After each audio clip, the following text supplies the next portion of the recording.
Thank you, Honorable Speaker, sir, the Honorable Prime Minister, the Leader of Opposition, Members of Parliament. I would like to thank Honorable Semi Correia-Bissau for raising the question regarding when farmers from maritime areas will be allowed to transport livestock to the islands.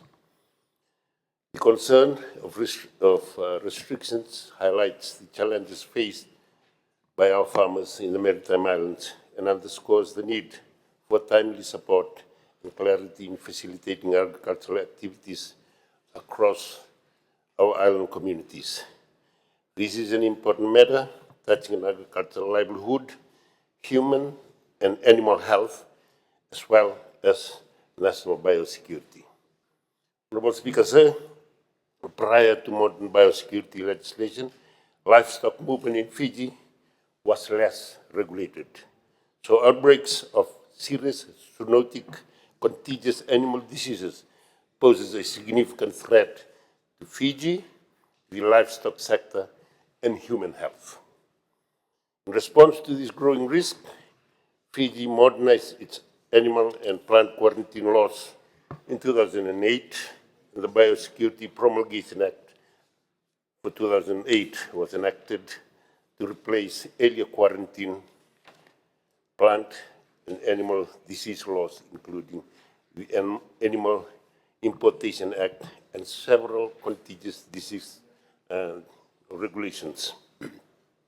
This reform established the Biosecurity Authority of Fiji, better known as BEF, with a mandate to manage biosecurity risks at the border and across the islands. Since then, BEF has used its powers to declare biosecurity control areas that have certain disease or pest risks. These declarations give the legal basis for controlling the movement of animals, plants, and their products into, out of, or within such areas. This includes all areas of the main islands and the maritime zone. Over time, there have been biosecurity emergency declarations, especially for diseases such as bovine tuberculosis and bovine brucellosis, which have restricted the movement of cattle in Fiji. For example, in 2024, a declaration was made that any movement of cattle and calves within Fiji is strictly prohibited unless prior authorization is given by BEF. Honorable Speaker, sir, the strict approach of livestock movement includes the main island and the maritime islands, and is based on several factors, and these are: 1, disease risks and containment. Diseases such as bovine tuberculosis and bovine brucellosis represent serious biosecurity threats. These diseases can infect humans and animals and reduces productivity and reduce the livelihood of farmers. Second, preserving island-specific biosecurity status. Many of Fiji's maritime islands are relatively isolated and currently may not host certain livestock diseases. However, unregulated movement of infected livestock into clean areas could introduce disease to those previously uninfected areas. By regulating livestock movement, the government aims to protect these islands as disease-free zones and limits the spread of disease, as well as contain them during outbreaks. Third, economic trade consideration. Maintaining a strong biosecurity regime helps protect the livestock industry, economic viabilities, and the outbreak of disease reduces productivity, increase culling costs, and can undermine export and trade opportunities. And finally, legal and institutional mandate. BEF is legally empowered under the Biosecurity Act to enforce movement restrictions.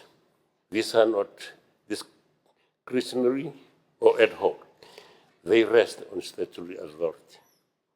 The Act provides not only for declared control areas, but also for regulated orders under Section 71, managing how, when, and under what conditions animal may move within such areas.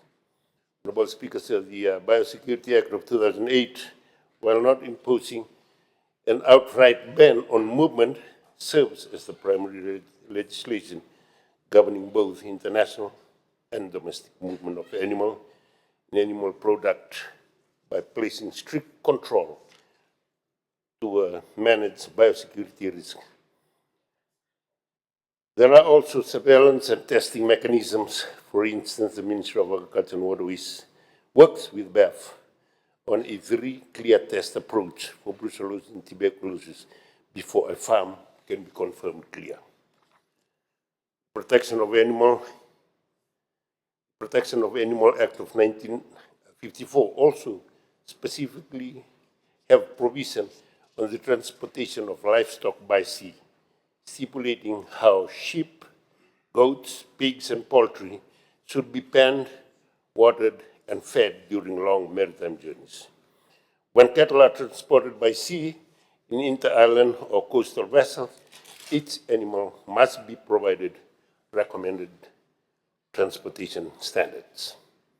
Honourable Speaker, while some stakeholders may refer to a ban, there is no blanket prohibition of the livestock movement to and from maritime islands.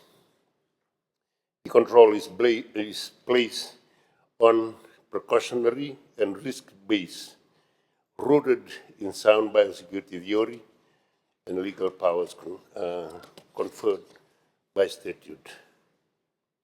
The Ministry, together with BAF, continues to work with farmers, provincial authorities, and island communities to manage and, where possible, enable safe livestock transportation under regulated conditions.